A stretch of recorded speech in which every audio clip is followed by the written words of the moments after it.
The Chancellor on the world stage in Davos. But by the time Jeremy Hunt turned up here, most world leaders had already gone home. The reason he was so late? It all comes back to that Commons vote on Rwanda. When did you arrive and how did you get here? I flew here last night after the vote in the House of Commons. OK, and how? We chartered a plane because that was the only way to get here. Right, so it was a private jet to get here. I only ask because, a lot of people have been wondering why the UK has taken so long, to send its most senior delegate here. Well, I thought it was important that I stayed in the House of Commons for a very important vote on Rwanda.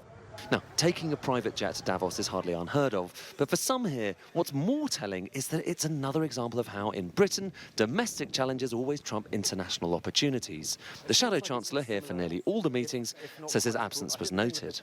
You see leaders from other countries around the world here, and without that leadership from the government, we're missing out on investment, we're missing out on jobs and prosperity. And I am determined that if I am Chancellor this time next year, I will leave no stone unturned in bringing jobs, prosperity and investment to Britain. Davos is many things, but one way of thinking about it is as a kind of trade fair where countries and companies from around the world come to hawk their goods and to raise money. And the striking thing is, over the past few years, well, since Brexit really, the UK just hasn't been as visible on this stage. The criticism is it's been far more fixated with political problems back home than banging the drum for investment in places like this. Still, back home attention will soon swing to the budget, now less than 7 weeks away, believe it or not.